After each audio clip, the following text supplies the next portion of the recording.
Ha? Basa. Diyan lang kami sa ano, sa Caloocan, Quezon City. Ah. Yan. Lager yan sa Japan. Sir. Japan ko. Pero Pilipino.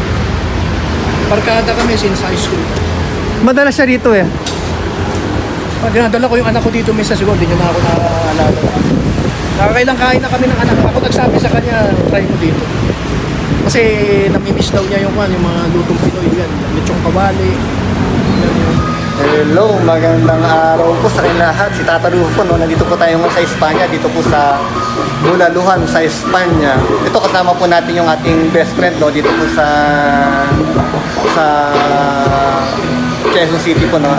Long time no, 2 taon na po kami hindi nagkikita, kaya ito, meron siyang nirgumindang lugar, no? Dito po nga sa Bulaluhan po, ayan po siya. Ayan. Ayan. Kain tayo, tara! Sabi niya kasi masarap nga daw po yung pagkain dito, kaya nagpunta po kami dito, no? Ayan po yung mga staff nila. Ayan. Tikman natin kung ano yung mga ano nila, no? Yung mga kanilang mga luto. Wala pa, no? Ito yung ano nila, no? Ano to? Ilagang bulalo. Ito po yung nilagang bulalo nila, pero mamaya hindi pa natin natitikman eh, pero sigurado masarap yan. Eh.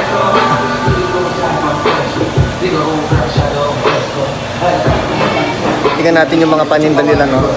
Tapos meron pa tayong ano, no, meron pa po tayong lechong kawali na kailan po natin, no. Abangan niyo po, sandali lang po. Nasa mo yung palis? Ayun pala. Yan, ito po yung mga paninda nila, oh.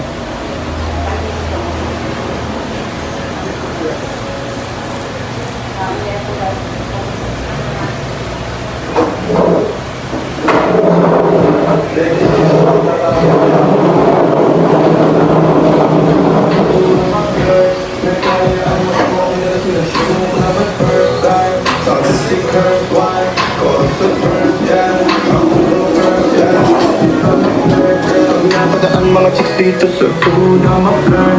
Nagkalit ang mag-suga mag-first time. The first one, the first one. Ito na po yung ano nila, no, yung kanilang lechon paksiw sa kayong bulalo. Dito lang muna tayo, no, sa lechon kawali.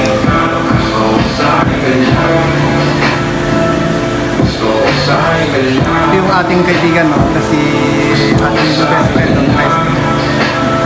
Kaya nakita nyo naman, dating artista yan, no? Dating artista po yan, kaya...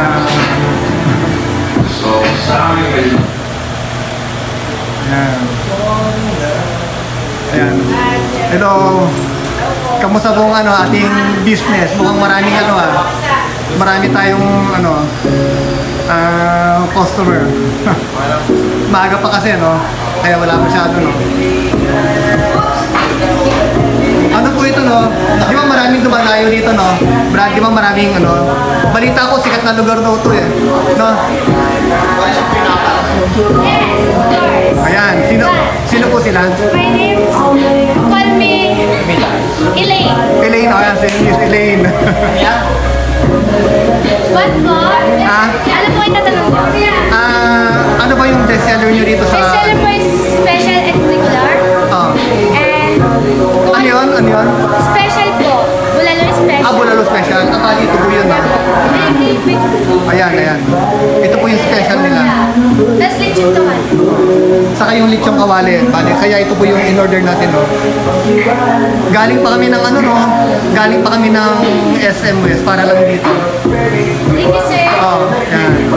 Pero tikman natin, mamaya-maya. Mahilig sa pumaro yung anak ko. Yeah.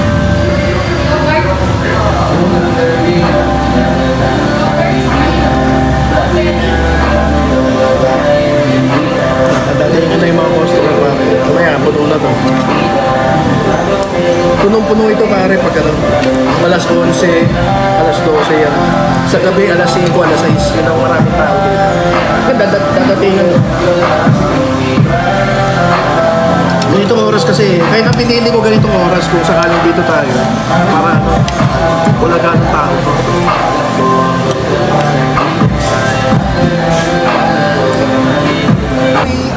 May paksiw na lechon kayo, kailan nawala? Alam ko matagal nawala eh. Ano pa rin mga sabi mo sa kinain natin ngayon? Busog na busog kami.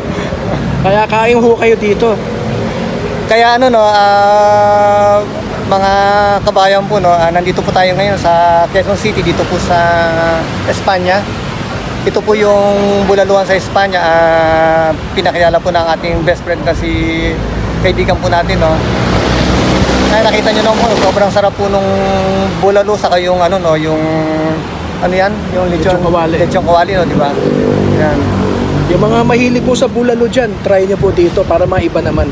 Alam po namin maraming mga bulaluhan na masasarap dyan, pero itry nyo rin po dito para masubukan nyo rin, para mag-iba lang ba yung lasa.